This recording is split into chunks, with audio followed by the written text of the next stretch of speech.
Good evening student. हम लोग आज क्लास 11 वेक्टर चैप्टर के कुछ वीडियोस बनाएंगे और इस चैप्टर में हमने जो अभी तक स्टडी की है वेक्टर से related, vector, type of vectors, scalar, difference between vector and scalar और law of triangle vector addition, यहाँ तक की स्टडी हमने की है। आज हम लोग वेक्टर डॉट प्रोडक्ट सीखेंगे। तो scalar product of two vectors को आज हमें सीखना है और कैसे फाइंड करेंगे डॉट प्रोडक्ट और उसकी क्या क्या कंडीशन रहेंगी, नंबर ऑफ प्रॉब्लम सॉल्व करके आपको बताएंगे। ठीक है, तो आइए सबसे पहले हेडिंग लगाएं, scalar product of two vectors. मतलब अब हम लोग प्रोडक्ट ऑफ वेक्टर सीखेंगे। एडिशन सब्ट्रैक्शन हम लोग कर चुके हैं। अब हम लोग जो सीखेंगे प्रोडक्ट ऑफ टू और मोर वेक्टर्स, दो या दो से अधिक वेक्टर्स का प्रोडक्ट सीखेंगे। तो scalar product of two vector, दो वेक्टर का स्केलर प्रोडक्ट क्या होगा। तो सबसे पहले दो वेक्टर का प्रोडक्ट कैसे करेंगे ये हम देखते हैं। यदि दो वेक्टर किसी एंगल पे लाई करें, मान लो एक वेक्टर ए है और दूसरा वेक्टर बी है,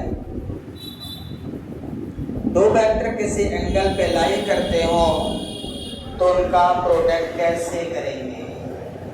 ठीक है, तो सबसे पहले प्रोडक्ट करने के लिए दोनों वेक्टर को एक लाइन में लाना होगा, चाहे बी को ए पे लाइए चाहे ए को बी पे ले जाइए। ठीक है, तो हम क्या करेंगे, यहाँ पे बी को ए पे लाते हैं, इसे बोलते हैं projection of vector B on vector A. तो जब बी को ए पर लाएंगे तो इसको क्या लिखेंगे, बी कॉस थीटा। क्या लिखेंगे, बी कॉस थीटा। थीटा निकाल भी सकते हैं आप, ठीक है ना। तो vector A equal to B cos theta आ जाएगा। इसको बोलते हैं projection of vector A vector B, projection of vector B on vector A is equal to B cos theta. Projection of vector B, B को project किसमें कर रहे हो, वेक्टर ए, तो क्या बोलेंगे, projection of vector B on vector B. ऐसे आप ऐसा भी कर सकते हो, मान लो ये वेक्टर बी है और ये वेक्टर ए है, थीटा एंगल पे जो होगा उसको प्रोजेक्ट करेंगे।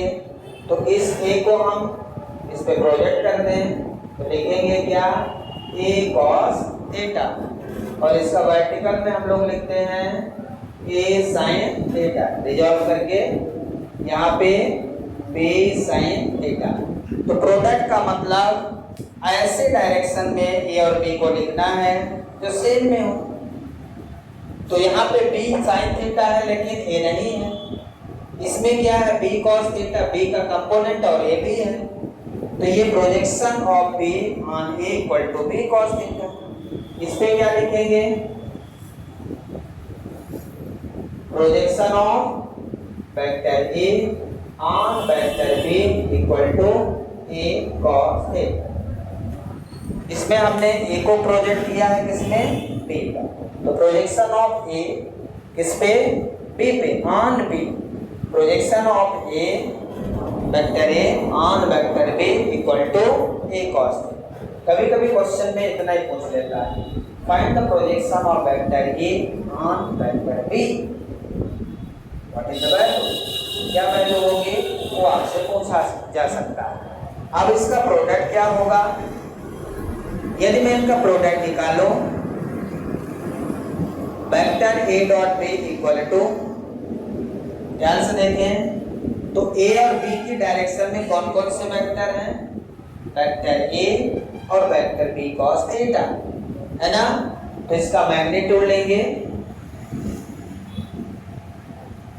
वेक्टर ए का मैग्नीट्यूड और बी कॉस थीटा का मैग्नीट्यूड, तो वेक्टर बी कॉस थीटा, ठीक है ना। इसको वेक्टर में भी लिख सकते हैं, तो ये क्या हो जाएगा, मैग्नीट्यूड में बी कॉस थीटा हो जाएगा। तो vector A dot B equal to क्या लिख देंगे, ए बी कॉस थीटा। क्या पढ़ेंगे इसको, vector A dot vector B, इसको क्या पढ़ेंगे, डॉट पढ़ेंगे, vector A dot vector B equal to A B cos theta. A किसके बराबर है, magnitude of vector A equal to A magnitude of vector B equal to. किसी भी vector का मैग्नीट्यूड हमेशा स्केलर हो जाता है, किसी वेक्टर का मैग्नीट्यूड क्या हो जाता है, स्केलर हो जाता है। इसलिए हमने यहाँ पे वेक्टर ए का मैग्नीट्यूड क्या लिख दिया, ए, वेक्टर बी का मैग्नीट्यूड क्या लिख दिया। क्लियर है, ये क्या बन गया, formula A dot B equal to this.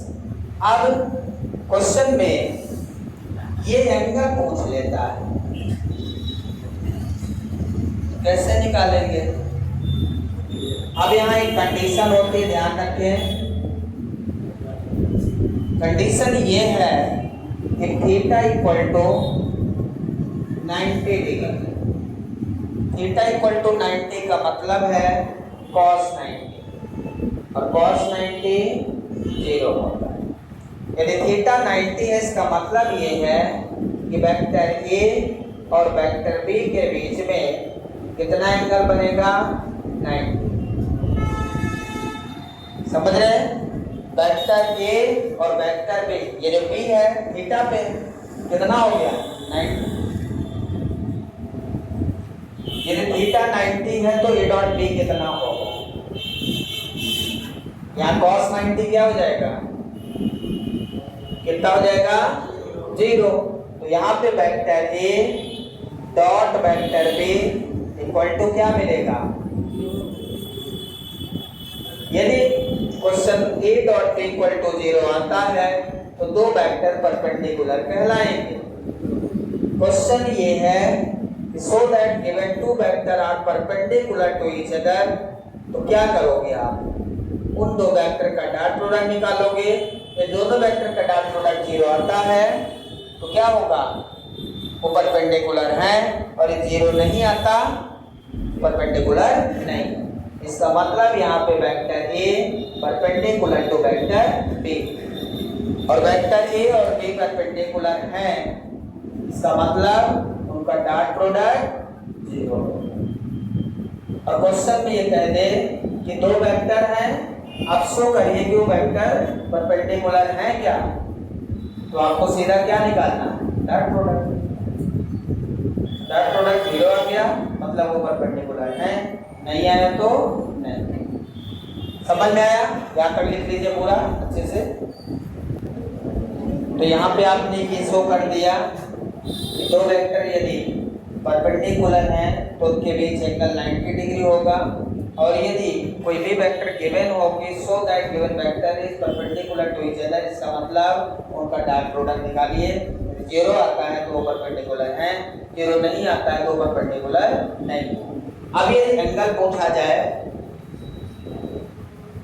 ठीक है, angle between two vector, angle between two vector, यदि इनके बीच का एंगल निकालना हो, कभी भी क्वेश्चन आए find the angle between given two vectors, तो फार्मूला यही लगाना। यहां से A dot B equal to कितना है, इसको डॉट प्रोडक्ट में बोलते हैं, A dot B equal to A B, मतलब यहाँ पे मैग्नीट्यूड में ए और बी है, cos थीटा, तो यहाँ से cos थीटा इक्वल टू कितना हो जाएगा, vector A dot B divided by A B या mod of A mod of B भी लिख सकते हैं, ऐसा भी लिख सकते हैं, vector A dot B divided by mod of A vector mod of B vector. तो यहाँ से थीटा निकालोगे, cos inverse vector A dot B vector divided by mod of vector A mod of vector B. इस तरह से निकाल सकते हो। तो ये कौन सा एंगल आ गया? ये वो थीटा एंगल आ गया जो वेक्टर ए और वेक्टर बी बना रहे थे। क्लियर है? ये थीटा एंगल यदि आपसे पूछ ले तो वो एंगल कितना, find the angle between two vectors, दो वेक्टर जब लाई करेंगे तो उनका एंगल क्या होगा, ये आपको फाइंड करना पड़ेगा। क्लियर है? यहाँ तक समझ में आया? तब हम यही फार्मूला लगाएंगे, हमेशा याद रखना। दो वेक्टर के बीच का एंगल पूछेगा तो ये फार्मूला लगाना है। क्लियर है?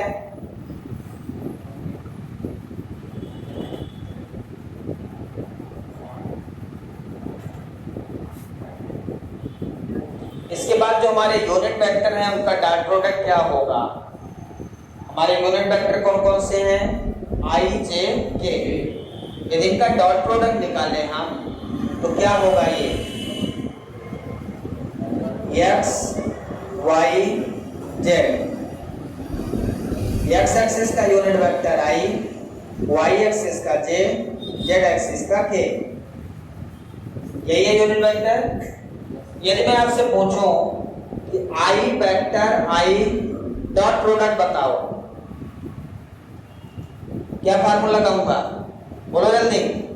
Vector A dot B, I dot I का मतलब क्या? आई डॉट आई का मतलब क्या भाई? दोनों एक ही डायरेक्शन में, दोनों एक्स ही डायरेक्शन में। आई डॉट आई, थीटा इनके बीच कितना है? 180, 0 डिग्री, दोनों सेम डायरेक्शन में।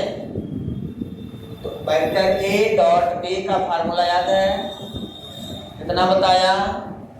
Mod of A mod of B cos theta, vector A dot vector B बराबर mod of A mod of B cos theta.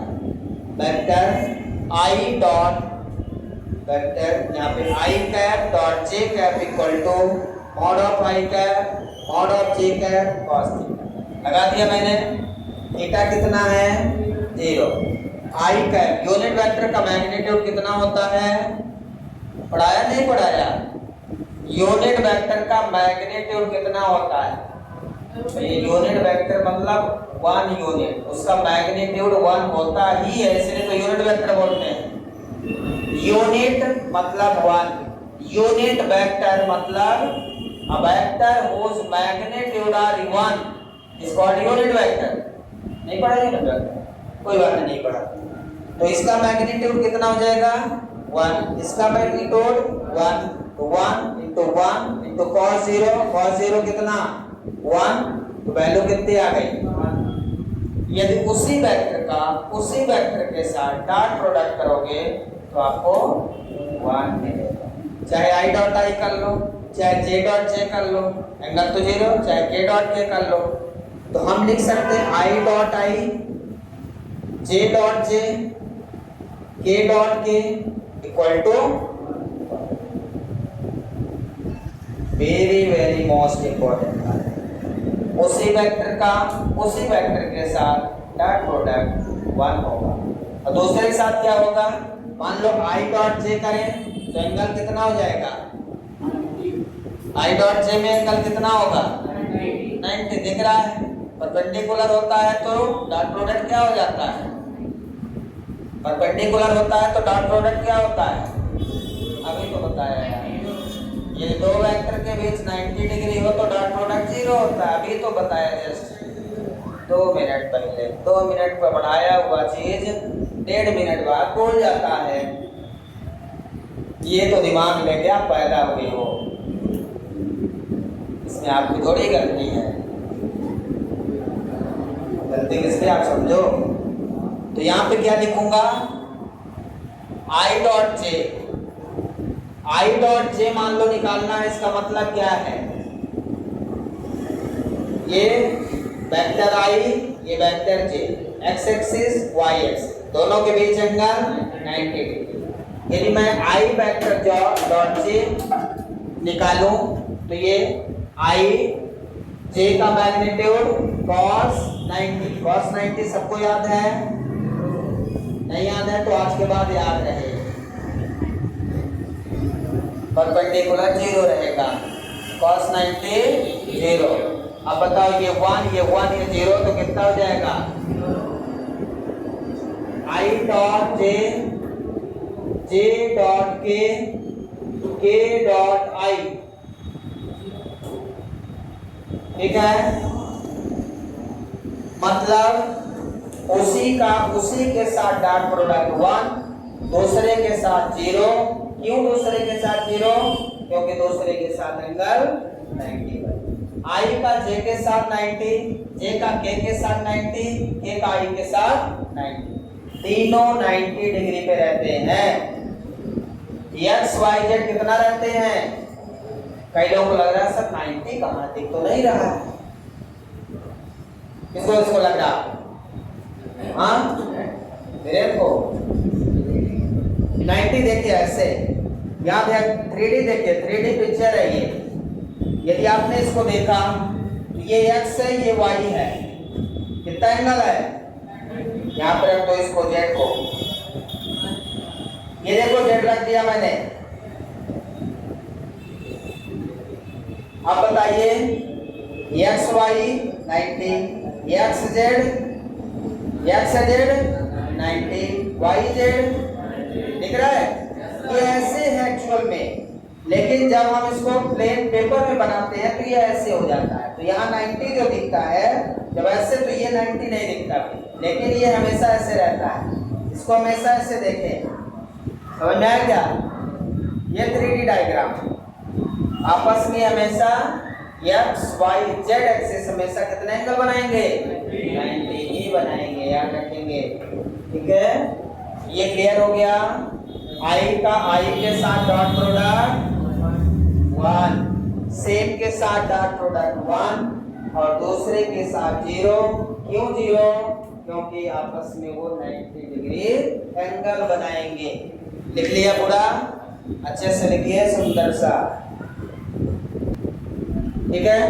तो अब हम एग्जाम्पल के साथ कुछ मल्टीप्लाई करते हैं और डॉट प्रोडक्ट निकालते हैं।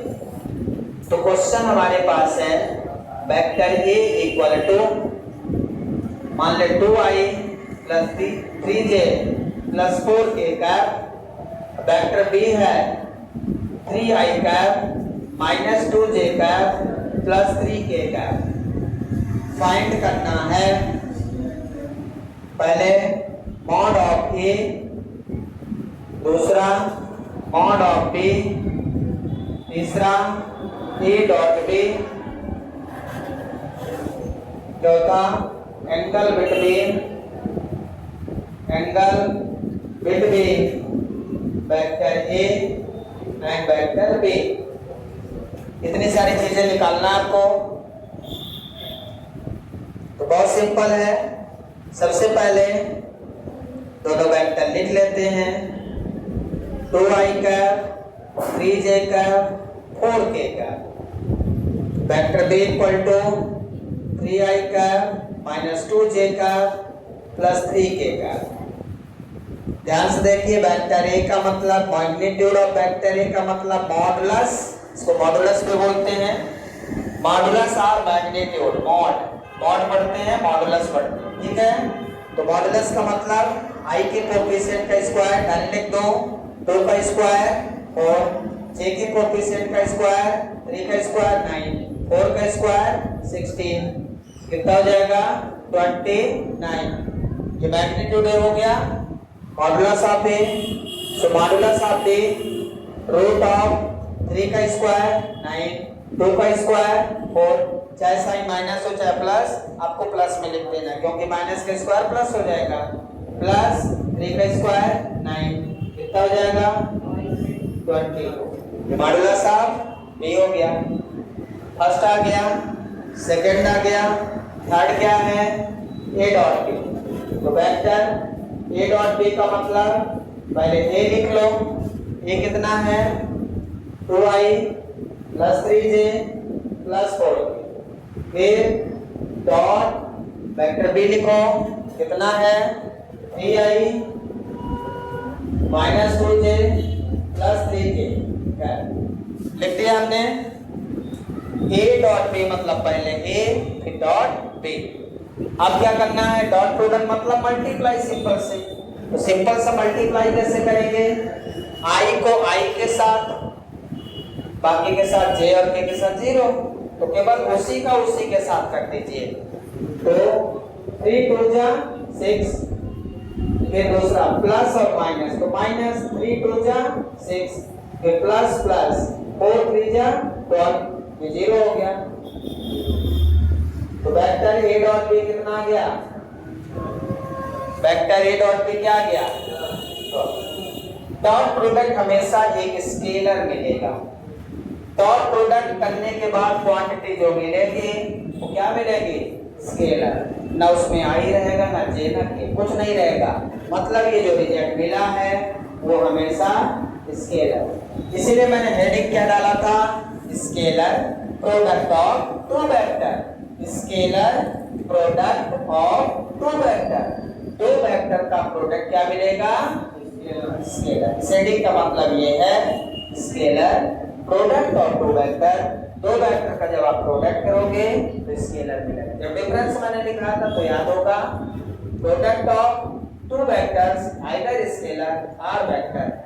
तो डॉट प्रोडक्ट में स्केलर मिलेगा, क्रॉस प्रोडक्ट में वेक्टर मिलेगा। तो इस तरह से इसका प्रोडक्ट स्केलर भी हो सकता है और वेक्टर भी। फोर्थ निकालेंगे, तीनों में। चौथा क्या पूछा है आपसे, एंगल। तो एंगल कैसे निकालेंगे, cos theta equal to vector A dot vector B upon mod of A mod of B vector. A dot B की वैल्यू निकाल चुके हो, कितना आया है 12। मॉड ऑफ ए की वैल्यू √29, मॉड ऑफ बी की वैल्यू √22। तो इसको लिखेंगे √29 √22। तो यहाँ से theta equal to cos inverse 12 upon under root 29 into 22, इसको मल्टीप्लाई करके निकाल लेंगे जो आ जाएगा।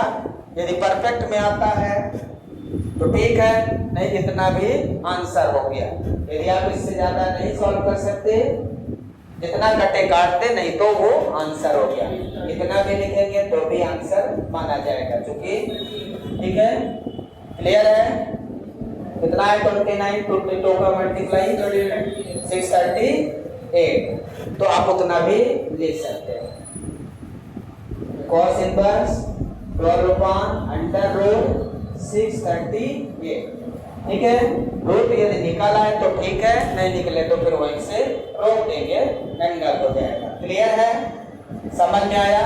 लेकिन थीटा इक्वल टू निकालना है, ये ध्यान रखना है, ये मेथड नोट कर ले जल्दी से। चलिए नेक्स्ट क्वेश्चन है, प्रॉब्लम नंबर 2 है,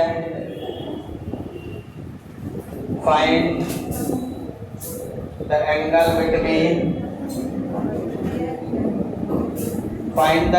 between force vector F equal to I vector 4j minus 0.8 vector and displacement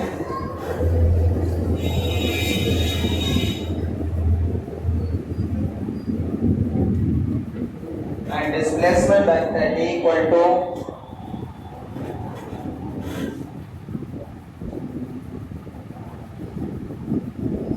I pi cap plus 4j cap plus 3k cap. Also find projection of vector F on vector D find करिए। और simple question है, पहले तो angle निकालना है, तो ये formula चाहिए, cos theta equal to vector A dot B upon mod of A mod of B. और एंगल निकालना है तो आपको ए डॉट बी निकालना पड़ेगा और mod of A mod of B निकालना पड़ेगा। तो ए की जगह एफ हो गया, बी की जगह डी हो गया, तो एफ डॉट डी निकालेंगे। फिर मॉड ऑफ टी निकालेंगे और इसमें रखेंगे फार्मूले में। तो सॉल्व करिए जल्दी से सभी लोग, ट्राई करें और मुझे बताएं कि एंगल कितना और प्रोजेक्शन कितना आया। तो यहाँ पे सॉल्यूशन सबसे पहले वेक्टर एफ लिख देंगे, 3i cap plus 4j cap minus 5k cap. इसका मैग्नीट्यूड फाइंड कर लेंगे, अंडर रूट i के कोफिशिएंट का स्क्वायर, j के कोफिशिएंट का स्क्वायर, k के कोफिशिएंट का स्क्वायर। कितना आ जाएगा बोलिए? 50 आ जाएगा, 5 रूट 2। ठीक है, इसके बाद t का मैग्नीट्यूड निकाल लेंगे। t कितना दिया है पहले लिख लें, वेक्टर t 5i का 4j का 3k का। तो मैग्नीट्यूड ऑफ वेक्टर t कितना आ जाएगा, 5 का स्क्वायर 4 का स्क्वायर 9। कितना आ जाएगा? ये भी 50 आ जाएगा, ये भी आ जाएगा 5 रूट 2। सही है कि गलत है? अब निकाल लेंगे vector f dot vector t।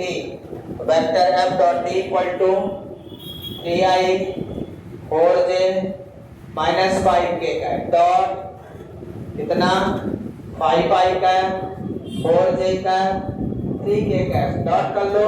Dot मतलब सिंपल मल्टीप्लाई, 5 3 जा 50 प्लस 4 4 जा 16 माइनस 5 3 जा 50। तो ये आ गया 16, डॉट प्रोडक्ट कितना आ गया 16। अब फार्मूला लगा दीजिए, सिंपल है फार्मूला। क्या फार्मूला है? cos theta equal to vector f dot vector t upon mod of vector f mod of vector t। तो यहाँ से थीटा आ जाएगा cos inverse f dot t कितना निकाला हमने 16। वेक्टर f कितना है 5 रूट 2 और वेक्टर t भी 5 रूट 2। तो इसको सॉल्व करेंगे, cos inverse 16 divided by 25 into 2, root 2 हो जाएगा। तो इसको काट दो, 2 8 जा theta equal to cos inverse 8/25। इसको सॉल्व करेंगे 0.32। कितना आ जाएगा आपका थीटा? चेक कर लीजिए इतना आ रहा है कि नहीं। अब ये सॉल्व नहीं होगा आगे, तो यही आंसर हो गया। जितना सॉल्व कर सकते हैं उतना सॉल्व कर लें आप, उसके बाद आंसर लिख लें। तो दोनों चीजें हो गई, अभी प्रोजेक्शन बचा है। अभी तक हमने क्या फाइंड किया है? Angle find. अब प्रोजेक्शन निकालना है आपको। प्रोजेक्शन निकाल के बताइए जल्दी कितना आएगा। इसके बाद इसका प्रोजेक्शन भी निकालना आपको। प्रोजेक्शन का क्या मतलब है? Projection of vector f on vector d। इसका मतलब क्या है कि प्रोजेक्शन ऑफ वेक्टर f को यहाँ कर लेंगे और ये d पे, तो इसका प्रोजेक्शन क्या हो जाएगा f cos theta. Projection of vector f on vector d, f को d पे लाइए तो projection of vector f on d क्या होगा? जो आपसे पूछ रहा है उसको मैं क्या लिख सकता हूँ? Projection of vector f on vector d equal to f cos theta. क्या लिख सकता हूँ? f cos theta. f यहाँ मैग्नीट्यूड में, तो f का मैग्नीट्यूड कितना आया बोलिए? 5 root 2 cos theta. cos theta की वैल्यू आपने निकाला है क्या? cos थीटा की वैल्यू वही आएगी 0.32। कितनी आ जाएगी भाई? ये थीटा इधर cos इनवर्स इधर कर दे तो cos थीटा की वैल्यू कितनी आ जाएगी? cos थीटा की वैल्यू ये 5 रूट 2 की वैल्यू 1.414, cos थीटा की वैल्यू 0.32। ये cos थीटा की वैल्यू आप यहाँ पे लिख सकते हैं, cos theta equal to 0.32, theta equal to cos inverse 0.32। निकाल चुके हैं एंगल में कि नहीं? अब यहाँ पे गुणा कर लीजिए, मल्टीप्लाई करके बताइए कितना आया।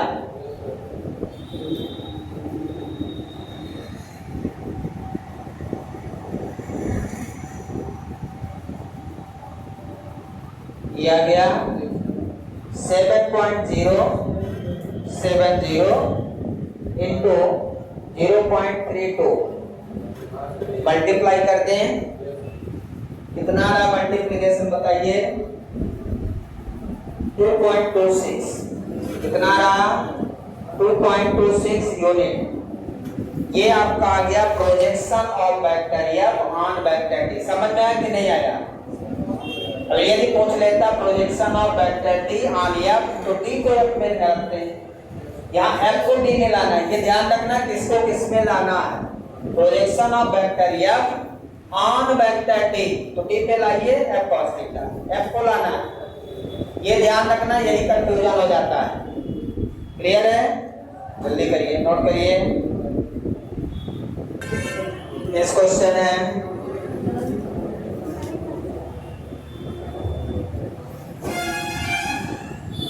so that vector A and vector B are mutually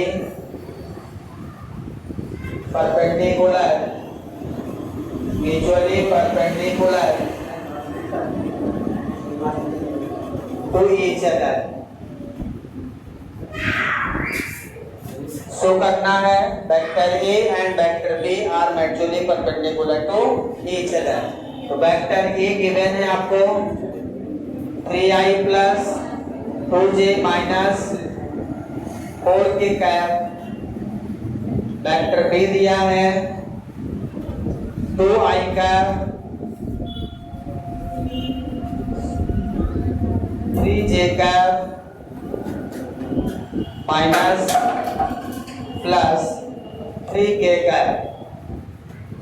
आपको ये शो करना है कि दो vector mutually perpendicular to each other हैं कि नहीं है। तो ये शो करना है, क्वेश्चन में दिया है, जल्दी से शो करिए। कैसे शो करेंगे? आपको यदि दो vector perpendicular to each other हैं कि नहीं है, इनका मतलब ये है कि दोनों वेक्टर का डॉट प्रोडक्ट 0 आना चाहिए। कितना आना चाहिए? डॉट प्रोडक्ट 0 आना चाहिए। डॉट प्रोडक्ट 0 आता है तो वेक्टर परपेंडिकुलर है। और उनके बीच का एंगल पूछ ले तो फिर 90 डिग्री है, यदि वो म्यूचुअली परपेंडिकुलर है। मुझे इसका मतलब ये है तो मुझे सिंपल सा डॉट प्रोडक्ट निकालना है। क्वेश्चन में बोलेगा नहीं कि फाइंड डॉट प्रोडक्ट, ये आपको खुद समझना है मुझे करना क्या है। मुझे परपेंडिकुलर म्यूचुअली परपेंडिकुलर शो करने के लिए डॉट प्रोडक्ट को शो करना है। यदि डॉट प्रोडक्ट 0 आ जाए तो वो म्यूचुअली परपेंडिकुलर है। तो 3i plus 2j minus 4k cap dot 2i plus 3j plus 3k cap 3 2 जा 6 प्लस 3 2 जा 6 माइनस 4 3 जा 12 माइनस 12। तो यहाँ पे आपको A dot B vector equal to कितना मिल गया? 0। इसका मतलब vector A perpendicular to vector B और इनके बीच का एंगल 90 डिग्री। दो वेक्टर परपेंडिकुलर हैं, यदि उनका डॉट प्रोडक्ट 0 है, परपेंडिकुलर है तो एंगल 90 डिग्री है। समझ में आया क्या? कितना समझ में आया? अगला क्वेश्चन। अब आपको यदि कोई वेक्टर परपेंडिकुलर है तो उसमें किसी की वैल्यू निकालना है। Find the value of P. Question अगला है, find the value of P if vector A and vector B are mutually perpendicular to each other। आपको P की वैल्यू बतानी है। वेक्टर ये हो गया। Find the value of P if vector A and vector B are mutually perpendicular to each other. Vector A दिया है 3i plus 2j minus pk का, वेक्टर B दिया है 2i plus 3j plus 3k का। अब आपको P की value कब फाइंड करना है? जब दोनों वेक्टर क्या है? Mutually perpendicular to each other. निकालिए जल्दी से।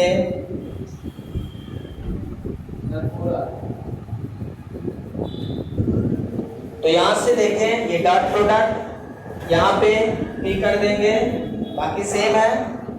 मल्टीप्लाई 3 2 जा 6 प्लस 3 2 जा 6 माइनस 3p इक्वल टू 0। दो वेक्टर का डॉट प्रोडक्ट, यदि दो वेक्टर परपेंडिकुलर है तो उनका डॉट प्रोडक्ट क्या होना चाहिए? 0 ना, इक्वल टू 0 लिख दूंगा। डॉट प्रोडक्ट इक्वल टू 0 लिख दूंगा। समझ में आया क्या? क्योंकि वो वेक्टर परपेंडिकुलर है, ऐसा दिया है। तो find the value of P if vector A and B are mutually perpendicular to each other। ये कह दिया है तो इक्वल टू 0 कर देंगे। तो कितना आ जाएगा? 12 minus 3p equal to 0। 3p equal to 12, p equal to 4। सही है? 6 plus 6 minus 3p equal to 0। तो p की वैल्यू कितनी आ गई? 4 आ गई। उसमें मैंने 4 ही रखा था, यहाँ पे p रख दिया तो 4 आ गई। वैल्यू थोड़ी आएगी, मैंने कुछ किया थोड़ी है।